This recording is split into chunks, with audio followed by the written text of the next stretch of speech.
This is Healing with Haley, episode 44, The Gift of Grief, Healing Through Loss with Celeste. Welcome to Healing with Haley. I'm your coach, Haley Kirk. On this podcast, we dive into ways to heal, embrace, and truly love our lives. Here's my belief. So much of our suffering comes from what we believe. I'm here to help you understand your mind and question those thoughts to start your healing journey. Ready to get started? Let's go. Welcome, podcasters. I have one of my BFFFFs ever, Celeste here. What's up, girlfriend? Thanks for having me. I'm so happy to be here. So we literally got on this Zoom at like 8:30 and have just been chatting away for an hour because we love each other that much. Yeah, got carried away, but I know he has to get to bed. You know, this is how I know you and I are going to be friends for a long time because we don't talk every day. We don't No, we see each don't. other. But like every time we get connected, it's like we just picked up where we left off. Literally. And I feel like I could talk to Haley about anything. Like Yeah. Haley's just a true friend, for anybody. But like I literally feel like I could just come over there right now and I have a place to stay. Like You Haley's a would. real, You real true friend. Yes. Yes. Yeah. I feel like for whatever reason, the universe put me in Utah, college in Utah, and connected me with all of my best Of friends, all Lydia, places. Taylor, you, like so many people. And I'm just so lucky because I feel like finding true friends is really hard. It's hard and it takes a lot of time It to does. vet, you know? Like finding someone who you can really like talk about not just surface stuff, but real deep conversations. Like everyone needs a friend like that where they can really talk about the hard stuff too. Right. Yeah. Like I feel like sometimes in friendships we kind of do this posturing a little bit. I'm guilty of, we're all guilty of it, but it's Oh kind of yeah. like, oh yeah, like my life's put together. I'm not struggling. No, Yes. like what? Oh, you poor thing, you're struggling over there. You know, it's like weird. It's so weird how we sometimes do that, but I feel like for you, I can be very authentic and very real and like, yo, my life's going to shit. Here's what's happening. And literally the first thing I told you was, girl, I had a hard day yesterday. Yeah, you Like did. this stuff happens. I think it's helpful too though, because like you understand human psychology and you're like a life coach. And it's also really good just because you have these skills of, empathizing and having a deeper conversation. And not everyone is willing to go there. So I'm very grateful for this friendship. Thank you. So I brought Celeste on because I love her mindset and I love her ability to be vulnerable. And recently, Celeste has gone through something of a grief. How do I even put this into words? She has gone through some major circumstances in her life that have created a lot of grief. And I wanted her to come on and kind of tell us how she processed it or is still processing it and everything she's learned from it because I also have gone through this year a big grieving process as well. So I think it'd be fun to hear both sides and then how we processed it or are still processing it. Yeah, no, I'm happy to share. Like, I think that's important to talk about this. And so my grandma actually died about a month ago. And that was really, really hard for me because, well, for a few things, like I was living out of the country for like the last 4 years, and I came back for like this last year, the year right before my grandma died. And so I kind of started to develop more of a relationship with her. I was visiting her regularly, and I was like really starting to connect with her on a deeper level. And honestly, I think I also had this very spiritual experience, which I will share, where my grandma told me, and my husband was there, my mom was there. We all went to go visit her one of the times. And she was like, literally in tears. And she was saying how she could see the other side and how she was like, she could basically tell that she was about to die. And we were there with her experiencing this. And it was insane just to witness like a loved one passing and experiencing this because you could literally feel like the other side was there too. Like you could just feel that they were preparing her to leave. And my grandma was expressing, she was like, I didn't know there was a God. I didn't really believe in God. And now I cannot deny that there is really a God. And like, was going on about this and how she could see her sister, she could see her mom, who she hadn't seen since she was 14, and her mom died. And so, like, it was really like this bittersweet moment for me to see this happen. Um, and so I just personally was like, wow, like, this is really happening. Like, my grandma might be really leaving, you know? And they kind of were thinking, oh, well, maybe she's just crazy. Maybe this isn't really happening. Like, this is, you know, she's getting old. She's 92, blah, blah, blah. But deep down in my heart, like, I could feel, like, I feel like I'm a very energetic person. And I could feel this energy. And so that kind of comforted me, but it also just made me realize I'm probably going to be saying goodbye to her soon. And then, like, a month or two later, we get the news that she is falling really fast. And what happened there, sorry if I don't like convey this very well. I'm still trying to process, but this is kind of me just generating these memories. So they call us and tell us that she like probably will be dying within the weekend. And I can't remember why I wasn't able to go make it down. Oh yeah, I was sick. And so I was not able to come visit her because they were like, well, we don't want to get you sick. Like they didn't know for sure she would be dying. And they didn't want us to get her sick. Then come to find out right after that, she only had the weekend left. So it didn't really matter if I came down to visit her or not. But what happened was I had a video call with my mom and my grandma. My grandma was literally just like this. Like she was had no expression. She was completely and utterly just mute. And I was just like talking to the camera. I was like, Grandma, I love you. I love you, Grandma. And she came awake for that one moment. And she said, I love you. I love you, Celestine. And then she went back.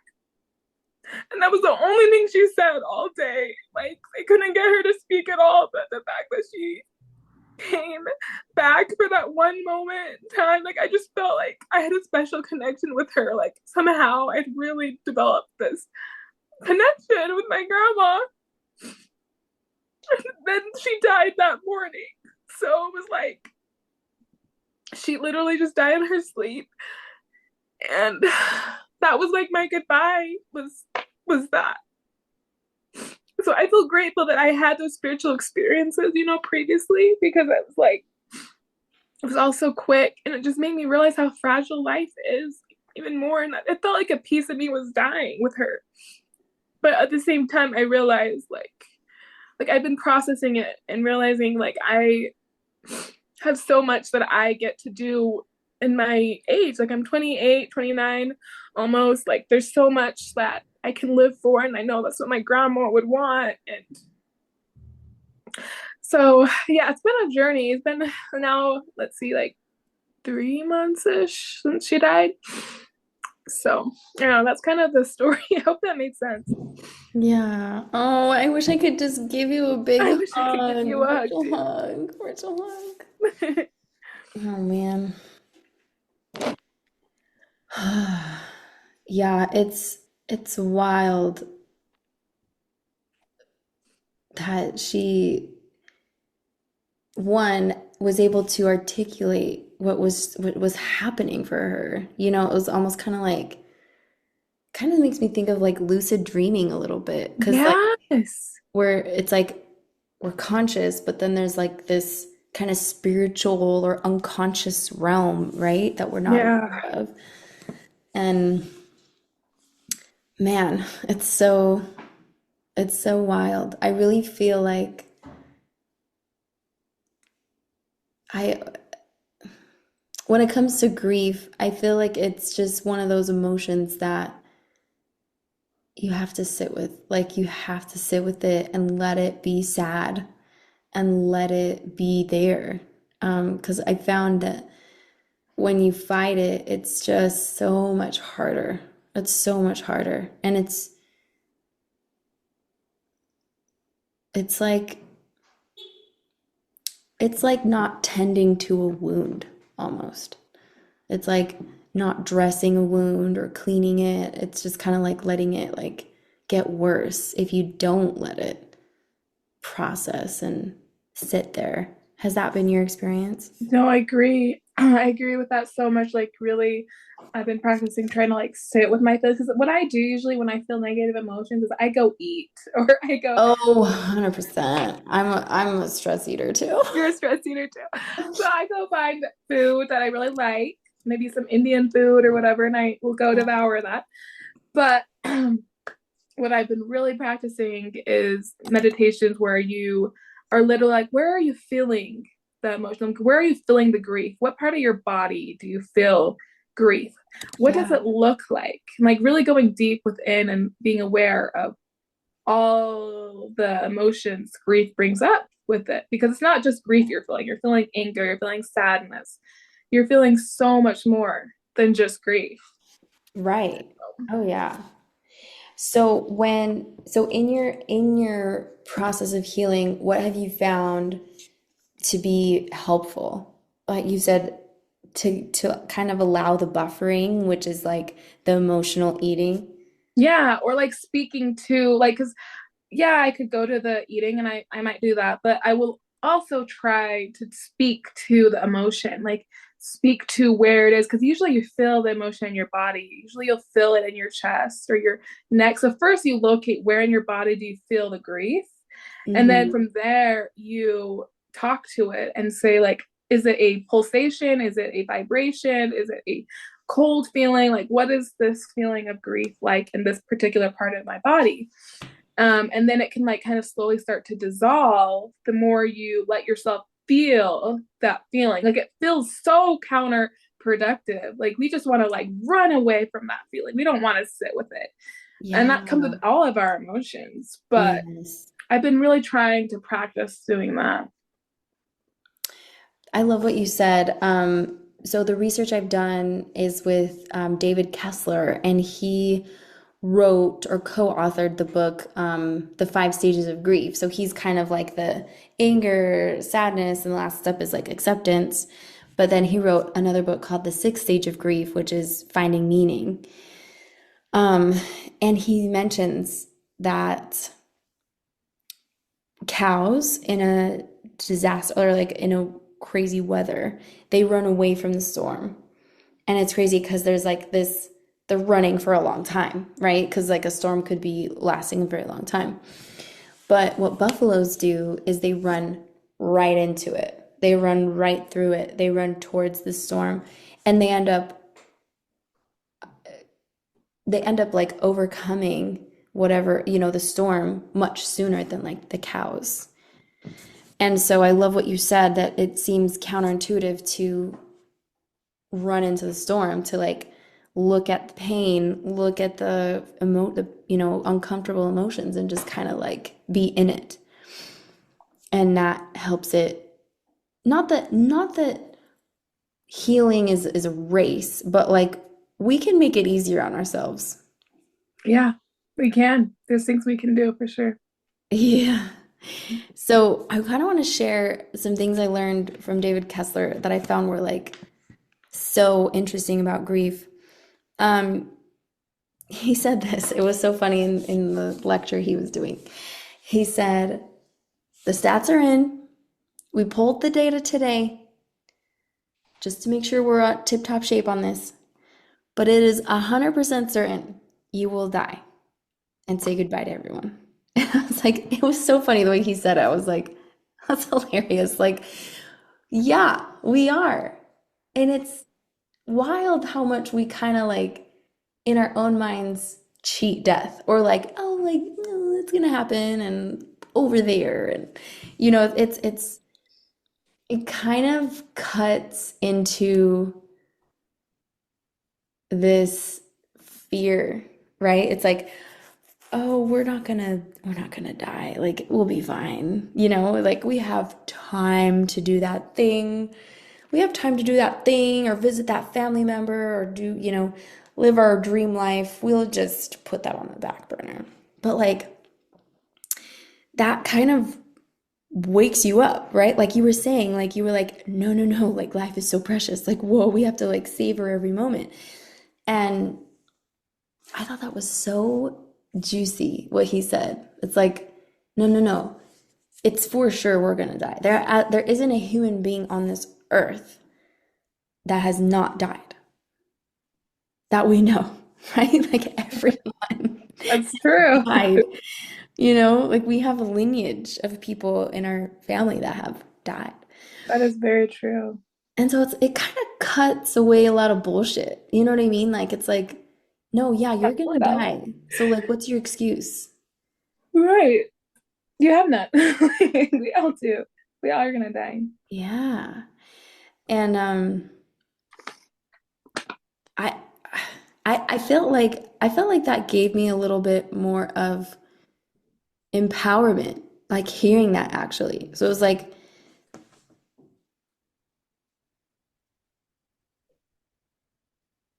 I'm so sorry, I lost my train of thought. What It was gave you empowerment to know it that did. you're It cutting did. through all that bullshit. Because it's like, no, no, no, you actually have very limited time.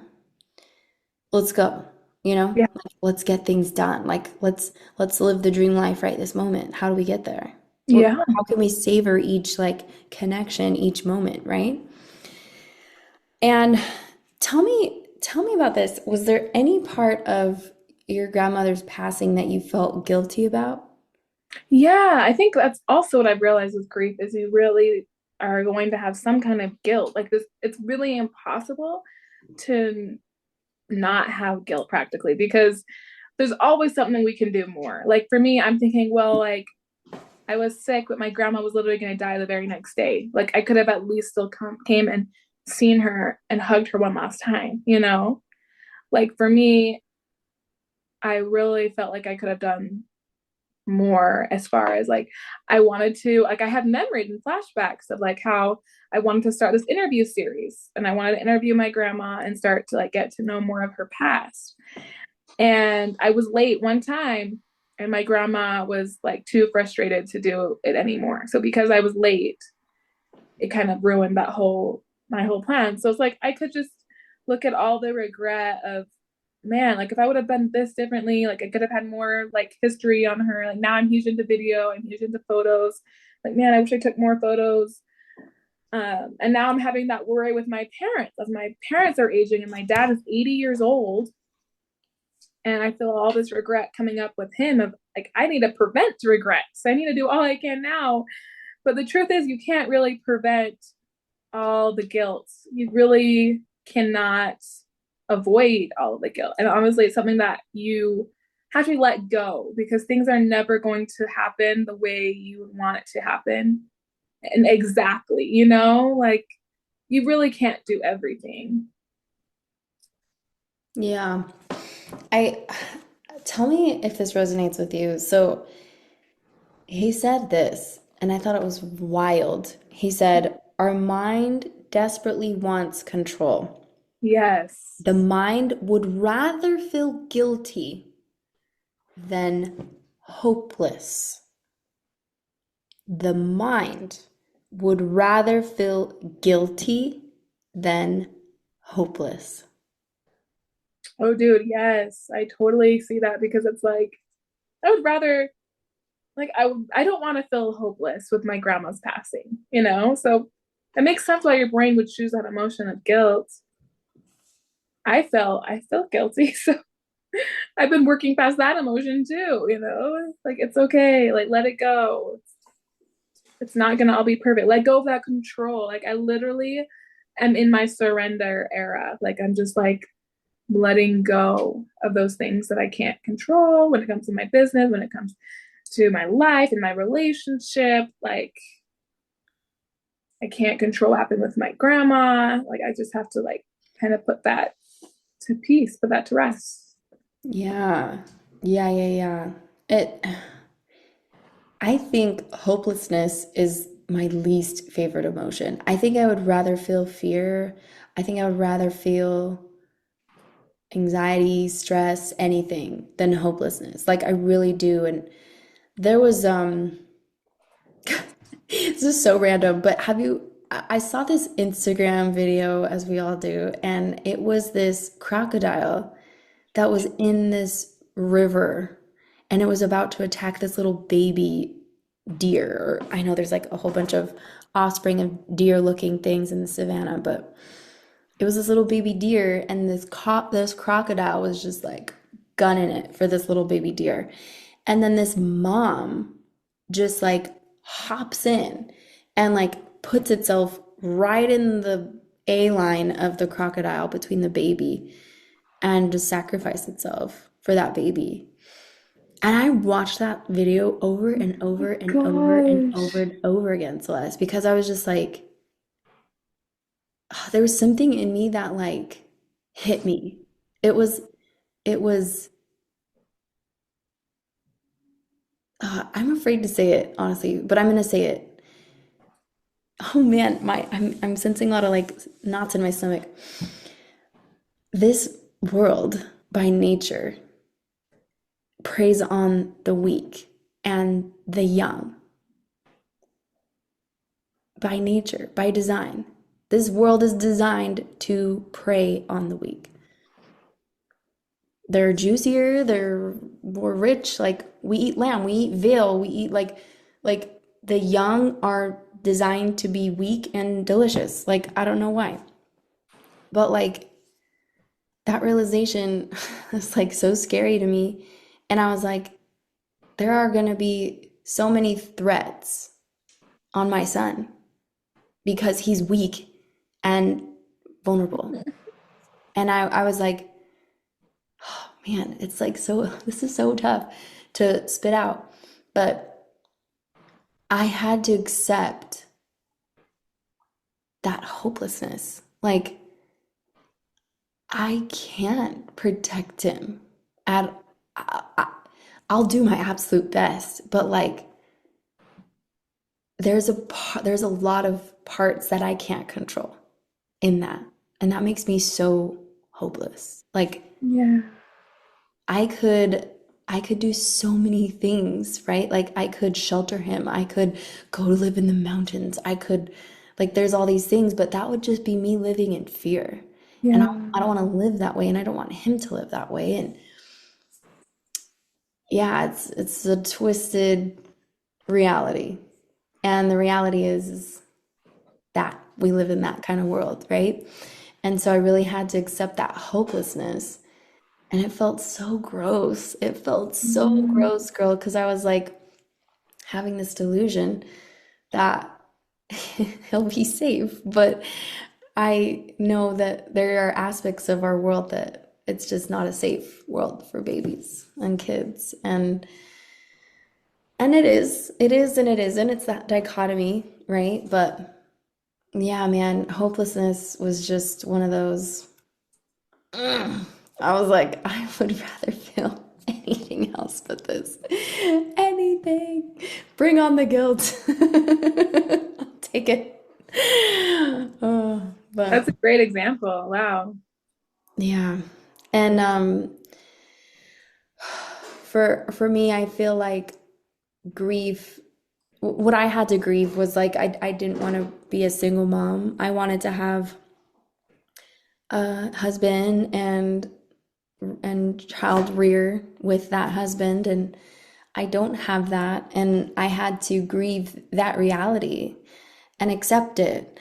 And that was really tough. That was really tough for me. I played victim for so long, and then I went into kind of like learning mode where I was just like consuming all kinds of books to like fix my problem or fix my reality. And sometimes you can't. Sometimes you can't fix your reality. Sometimes it's fixed. Um, and that's where I really had to accept it. And lots of things came up for me, anger, sadness. And I realized that when I tried to fight my emotions, where I was like, why are you angry? Like, you've been angry long enough. Like, you've been grieving for like 6 months or whatever. You should be over this, right? And I love that David Kessler just like gives permission for it to last as long as it does. And there is no timeline, there is no rush. It's not a race to see how long you can get out of the he had 3 stages, which I thought was really interesting. He called it early grief, mature grief, and anticipatory grief. I'm sorry, early grief, then anticipatory grief, then mature grief. So, no, I'm so sorry. Let me do that all over again. Anticipatory, early, mature. So, anticipatory is like something's coming, like, oh no, like, or what if this happens? And then it actually happens. And then that happening is the early grief, which is like the first 2 years. He doesn't like to give time frames, but he says the clients he's worked with have had about 2 years of that kind of grief. And then there's the mature grief, which is after that time frame, but it could be longer than 2 years, is what he says. So, what has your experience been with the stages of grief, or if any of that applies to you? Do you agree with what he said? Yeah, I agree. I really like what he's teaching. I would say for me, like the anticipatory grief happened when I had that experience where she was like literally, like you said, lucid dreaming, having that experience where she had spirits in there with her and was crying and she was scared to die, too. It was like a whole thing. I think that's where I realized, wow, like I'm losing my grandma, and that was anticipatory grief. And now I'm in the early grief stages. But like I went through anger, I went through sadness, and I also don't think it's linear. Like I really think that it's very much like a squiggle because I definitely go through days where I feel more angry, and I go through other days where I feel more sad. And I just don't think it will ever be just a linear dealing. I just don't think it will be. Absolutely. He definitely talks about that it's not linear at all. Um, I want to touch back on the that feeling guilty part. Um, because I feel like there's so many examples where we can where the brain just tries to find ways to control a situation that's uncontrollable and replaces guilt with like hopelessness. So an example is, one of the examples he gives is like if a wife, had her husband left her and she's like, oh, like if I had only been more of a wife, Yeah. less of a mom, then I wouldn't have gotten divorced. Or for a kid, like, oh, if I had just listened to mom, then I wouldn't have been abused. Or, oh, if I had just,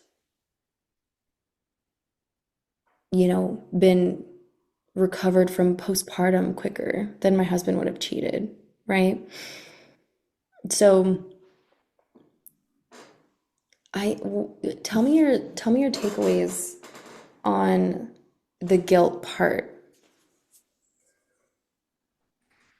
Like about how the guilt has impacted me as in like, oh, if I would have done this, then this wouldn't have happened. Yeah. Like, okay. So Like the guilt and like hopelessness, like kind of battle. yeah, sure. I think the biggest thing I felt guilty about was just like I did not come and see her before she died. And I like sometimes think that like I would think like if I would have went to go visit her before she died, um maybe I would have had more peace about it. Or, maybe I would have felt like this is supposed to happen. I just felt like it was so abrupt. And I thought I'd at least have a couple more days with her. Like it just was so sudden.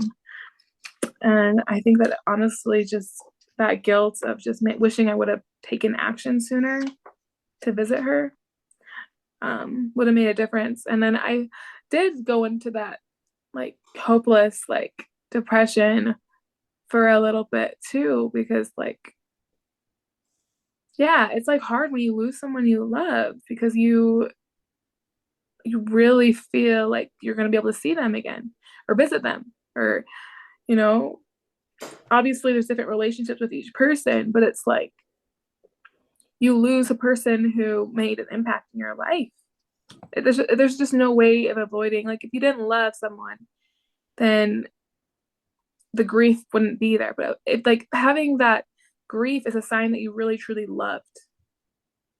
You really truly loved the person who died. Yeah. Did you come to a realization of that on your own, or was this like literature you read, or A little bit of both, I would say. Like I had literature, but then I started to realize that myself too. After the fact, I realized that because I truly love my grandma, of course I'm gonna feel this. And I've honestly been preparing for death in a lot of ways because of how scared I've been about losing my own parents because they're like my everything. So right? I'm always kind of like trying to prepare by like understanding this, more fully or more being more connected spiritually because I think that helps it so it's not as scary, and it helps you find more peace. And I'm just the kind of person who I'm just like, I need to find peace. Like I cannot hold on to anger. I have to forgive if I want to be have peace. Like there's just certain things that I have to do if I want to feel peace in my life. I And can, that's why I try and do that. I try to really educate myself on this, like what you're talking about. yeah, yeah. That's so beautiful. I love that he came to that realization because that's what he talks about is like the pain is it's the evidence of the love. That's the evidence. Um, he also made this differentiation, which I really love. Pain is not a choice, but suffering is the pain you choose. And I was like, wow, like our brains are the ones that do the suffering. Yeah, it's very interesting, right? Like Yeah. suffering is longer. Pain doesn't have to last as long as suffering. Like suffering, I feel like is more on. It's like for me when I don't forgive somebody, I'm the one who suffers. I'm the one who continually will fill that wound. They don't even feel my bitterness. I don't feel me being upset with them. That doesn't change anything, but changes the way I feel. It changes the way I show up in my life, and I'm the one who continually suffers. But if I can choose to feel the pain and move on and work through it. Obviously, the pain will come occasionally, but I think suffering is just you're literally in this pit for a long time, and it's very painful, like Yeah. extra pain. Right. Yeah, I think Have you seen those Karen videos? The ones that like Karen did this or whatever, or don't Or be a like Karen. Karen, the one I saw recently was this woman is just charging towards this truck and she says, "Do you have a permit here? I pay my tax dollars and people to enforce permits and you don't have a permit." And then she starts like hitting his car. And she just like she's so upset. And then and then she like leans into the car and she's like, "Ow, ow, did you just hit me?" And it was like his car was in park and like, Oh my God. and I'm like, okay, so there's the pain of like It's such a silly example, but like I think of Karens and how much they suffer, right? Like it's wild. Like they suffer so much, and they catastrophize things and blow things way out of proportion. But I can relate with a Karen because I've done that before, you know? And Yes. something that was painful, and I just took it to like Karen levels, right? Where I was just like drama episodes. You know, Yes. I'm just like, do I really want to continue to treat myself in such a terrible way? Because when we believe those thoughts that are causing us a lot of suffering, it's just it's not a fun existence. You know what I mean? Mm-mm. It's like it's so daunting and dragging and melancholy and ugh, I just don't like it. I don't like it.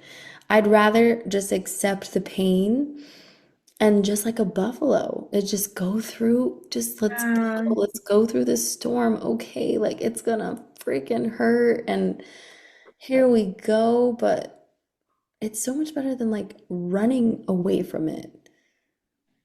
Because It is. I feel like I'm in constant stress and anxiety and like it just it feels like the lazy way actually as well because it's like I'm not digging, I'm not going through the storm, like I'm just sweeping it under the rug and just like everything's fine. Yes. And it's just like boiling inside me instead of just like, all right, time to dig, you know? Yeah, but in the moment, I can understand why it's so much easier just to run away from the pain because it's like, and you kind of get used, there's a point where you kind of get used to being in pain, and that's just your normal. And so Mm, it's sometimes really hard to be like, wow, I can actually feel better than what I'm settling for. Like, yeah, that that's is sometimes really hard because sometimes with people we work with in our business too, like people have a hard time believing that there's more out there for them. Like they could actually create a different life for themselves because it's like they never believed it was possible. Like my mom never really knew that she could actually live a life that was without being in an abusive relationship. That was just her normal. She just numbed herself and that was just her normal. yeah. That's it's wild what so if we take that abusive relationship, I think it's such a good example. It's terrifying. It's really terrifying to contemplate a different reality. Yeah, it is terrifying. It's wild because it's like, wait, at least I can predict the pain a little Yep. bit. But there's this pain of like growing pains, literally. Like how do I would have to figure out where I would live, where they would live. Like I would have to figure out all these things if I left this abusive relationship, right? Or left this job, left this town, left this home, right? There's so many things we can leave. There's a lot to navigate and I can see how the brain is just like, well, I'll just accept this pain because it's certain, right? There's this certainty, and that's one of our human needs is certainty and uncertainty. But you're right, we can get so attached to certain realities. Yeah, that's very true. I've noticed that in my own life. So it's kind of like you need to be aware. Like I what I've really started to do is doing a vision exercise every single day. Like just imagining where I want to be in the next 3 to 5 years because then it's like my current reality does not have to stay here. Like I can elevate it and I can Mm, you can like I can change the way I feel by just going internally into my brain and like rewiring and like reverse engineering like how am I going to get here in 3 years rather than just like, well, this is just my reality. Let me just chill here, you know? Like there's so much more out there for us in the world than what we settle for. I love that. Do you listen to Joe Dispenza? I do. Oh Yeah. man, I was like, oh, this sounds like Joe Dispenza.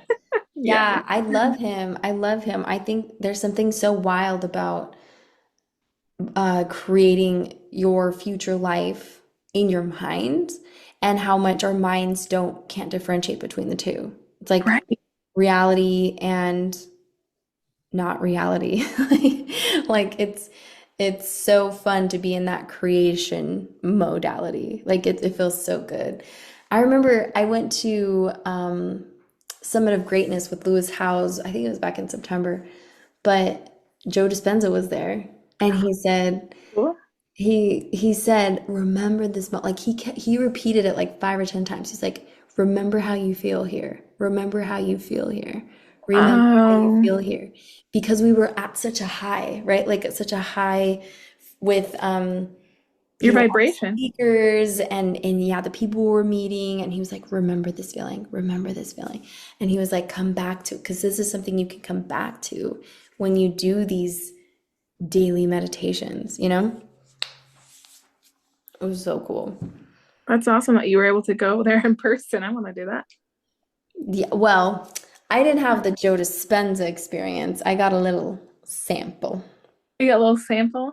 I got a little sample. Jelly. Um, okay, so tell me, oh, okay. So I actually want to share this resource with you. He has a workbook and I'm going to send it to you. And Okay, thanks. it's how he helps people process grief. And he had me do this exercise and I thought it was wild. Oh, he said this last soundbite from David Kessler. Grief is a price we pay for love. Oh my gosh, that's pretty powerful. I Grief is a price we pay for love. need to write that one down. Mm-hmm. Yeah, you kind of have to pay for love somehow, huh? Yeah. If you love intensely, you will feel pain intensely. Ugh, but I'm doomed. I feel like though that I'm willing to pay that price because I wouldn't want it any other way. You know, like I actually want to be sad. If someone, I do, and I'm grateful for that emotion because it is sad, right? It's sad when, I mean, we really don't know. There's no way to know what else is out there. You know, like you had the experience with your grandmother, and there could be, you know, we could chalk things up as so many things, right? We could explain those experiences in so many different ways. And there's just still, we don't know, right? Yeah, We can take a guess. We can take that and have a belief system about it, or take it and have all these different belief systems about that experience. But like, we just can't prove what's on the other side of death. true. We can't, we have zero ideas. We have some ideas, but there's an infinitanimus, is that the word? Infinitanimus? Anyway, so Infinitely? many options. Damn, that's a word. I think so. I I'm love making that. shit up at this point. I love it. It's a I'm new word now. yes. Okay. He says this, grief is my teacher. Wow. And you mentioned how you realized you would ask yourself, like, where is grief in my body? I'm so curious, like, where is it in your body? Um, it's a good question. I feel like let me see. I have to take a few breaths to like realize where is it right now. Hmm.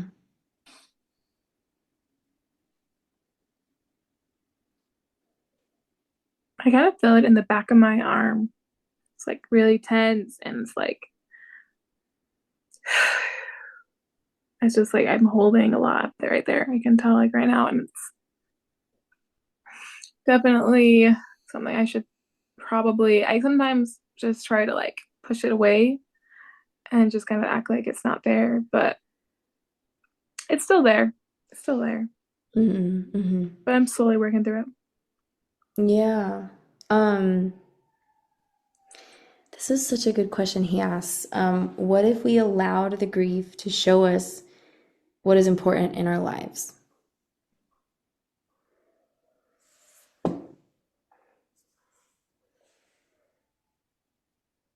Yeah, no, it really did that for me.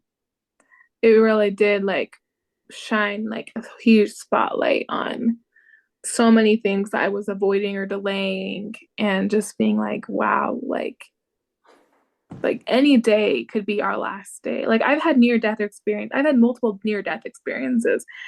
And You have? Don't tell me that. yeah, I have. And I've realized it's pretty miraculous to be alive. Like it truly, truly is miraculous. And I just whenever those things happen, it kind of reminds me of that, of how important it is to just make sure that I love and I like you said, like it's okay to feel the grief, but like serve so many people in this world need so much help. It just made me want to just be there, for everybody. And yeah, there's a lot to learn from that. Yeah. What if we allowed grief to move the sadness to create space for resilience, empowerment, and meaning? I like that. What if we did? What if we allowed grief to move the sadness to create space for resilience, empowerment, and meaning? To me, that feels like, to me, that feels like, yes, I'm alone and well, not really. Yes, I raised my son predominantly alone, but I'm gonna make it magical. Mm, I That's love kind of that. like, that was my takeaway. I'm like, yo, I'm gonna figure out how to do this like with as smooth as possible, as easy as possible for me, and I'm gonna make it fun. And I don't want to be like sorry for myself anymore. I don't want to be Mm, like a pity party. I don't want people to feel bad for me. I don't. I just want to like have fun with it. I love that. That's And it so was so fun. The other day, this lady was like, she came up to me and she was like, I saw you walking to the car with your son, and like you guys were like skipping to the car. Aw. And she was like, that I like you really are a happy person. Like you really are like you're it's not just a front. Like you really enjoy your life. And I was like, Wow. cool. I That's wasn't doing that really for you, but cool. I was doing it for me. But So you're like setting a huge example to everybody, like by doing that and being able to show up for your son like that. Like your son will create like have a crazy amazing relationship with you than a lot of young men will I hope so. because of the way that you're showing up. I think that's powerful. That's way cool. Thanks, girl. Um, yeah, the other thing, okay, this is the other question. I cried so much doing this exercise. It was so healing. You ready for it? Here's the question. Yeah. What would grief tell you if it could speak to you? Oh, that was kind of what. Oh, I've heard that before. But it would tell me if it could speak to me that it's okay. That it's okay to feel what you're feeling. It's okay to let yourself feel sad. I feel like grief would, be more like a friend, than what we maybe realize. Yeah. Yeah. I love that. If, if I remember what it did for me, it was like it was this compassion. Like it was like, I've seen you go through this by yourself and you weren't anticipating it. And I saw you cry. I saw you fight through exhaustion. You're doing so good. Like, considering the circumstances, like, wow, I am so proud of you. And I'm here to help you, even though it doesn't feel like it. I want to help you. And we're going to change your life. We're going to turn it around. It felt Oh, so encouraging and compassionate and loving. I love that. That's a great question to ask yourself. Yeah, this guy, he's got it. And Yes. he's so funny too. Like, I love when people talk about like really Heavy things. hard, heavy things, and they can kind of, like, I think there's an art to humor that I want to learn, girl. I want to be funny You because are funny. I'm a funny person, but I don't say funny things. So I want to know how to be like witty and funny. Like you underestimate yourself, honey. You think so? You think I'm I do. funny? I don't think I'm What? funny. I think I'm like, I have funny mannerisms and like reactions and stories, but I want to be like quick-witted and like punny in a Like a way. comedian or something? Yeah, yeah, I want to have that comedian skills. Oh, I could see you getting that if you wanted. Yeah, I'm gonna do it. I'm gonna do do it. it.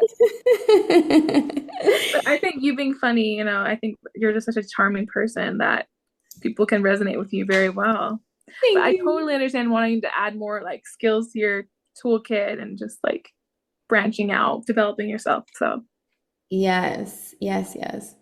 You're charming as well. Oh my God. That's like, you don't want to know how Celeste and I met? So we were, oh, it's funny how we I met. love this story so much. It's my favorite story to I love tell. it. So we were both living out Wolverine Crossing, and this was an apartment complex in Orem, Utah. And I was just working out, and then I see her come up, and she just gives me this big old smile, Like who is this and her hobby? eyes just twinkling. And I was like, I love her. Who is she? And I smile right back.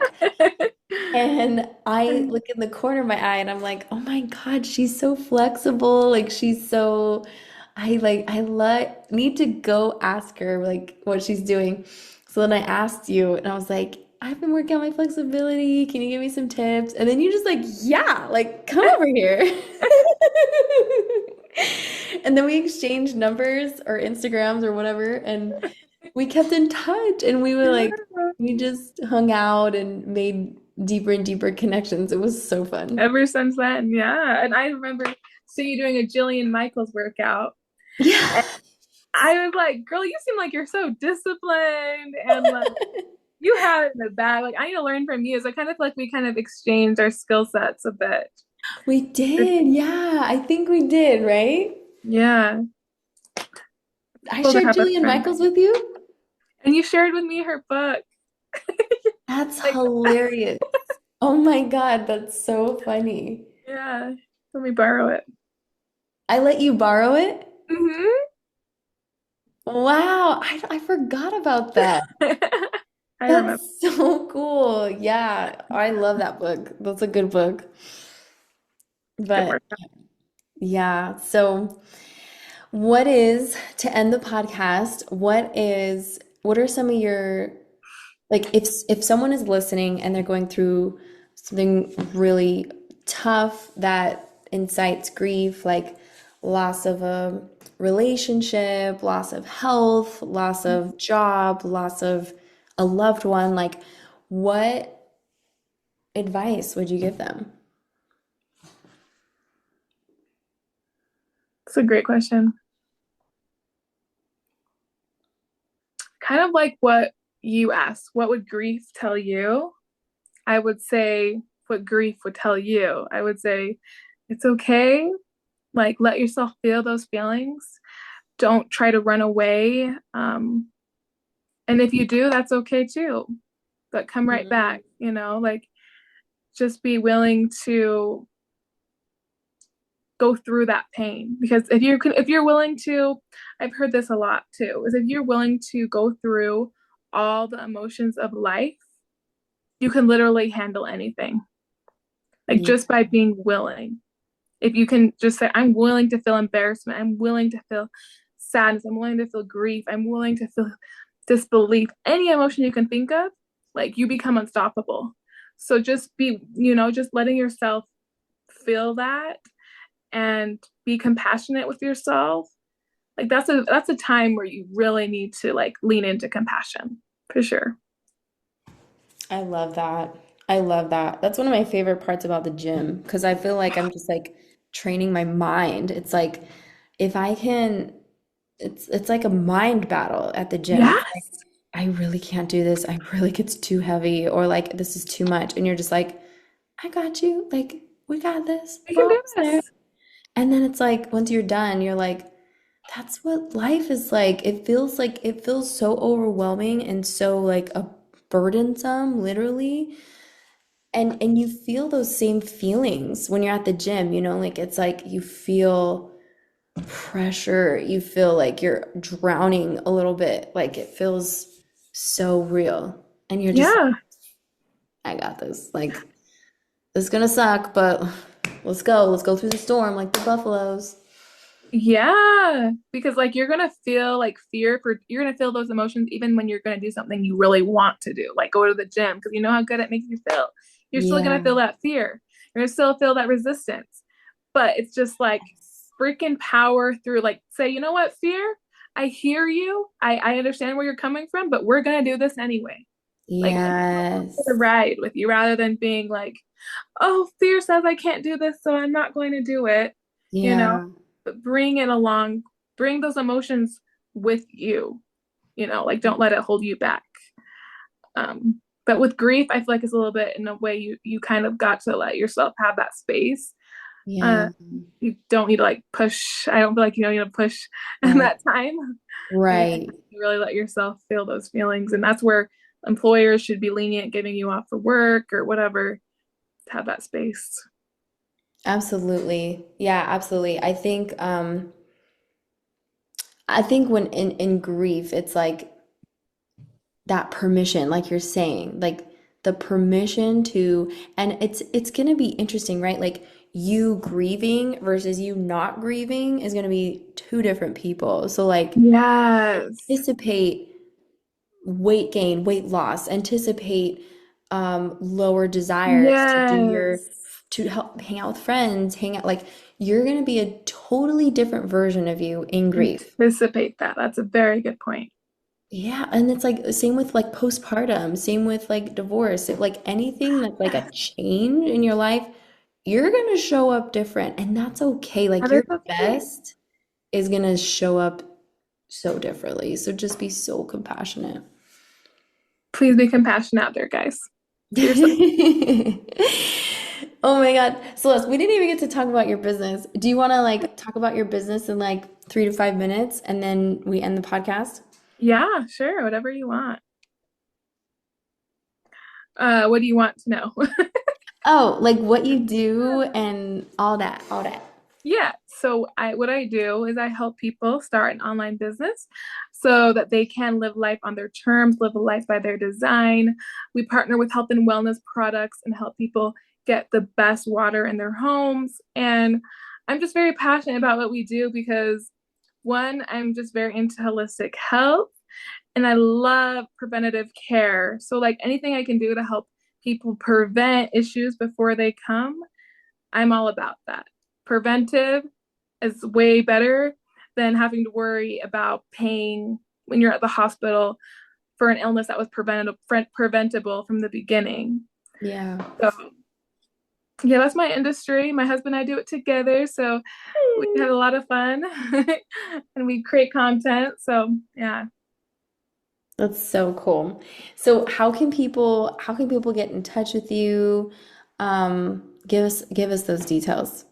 Sure. Yeah. So, we mostly are on Facebook and Instagram. You can reach us with the Instagram handle at Playful Partners. PlayFulPartners, Playful Partners. And that's all one word. And we would be happy to connect with you. We love getting clear on what people's visions are for their future, because without a vision, you don't really have a clear path of where you want to go. And we can see if it's a good fit for you to work with us, if it aligns with your goals. So we'd be happy to reach out and help you out on your journey. Yay. Oh, thank you, Celeste, so much. This was so much fun. I had such a blast. I had such a blast with you, from going on the high highs, low lows. I feel like we always cover so much Yes. ground. Yes. All right, love. Thank you for tuning in to Healing with Haley. If you enjoyed this episode, I think you'll love my new 6-week coaching program. It's designed to help women embrace and love their bodies just as they are. Together, we'll explore your thoughts, meet them with compassion, and start releasing the ones that hold you back. Ready to start your journey to self-love? Join me and let's make this change together. Click the link in the podcast description below.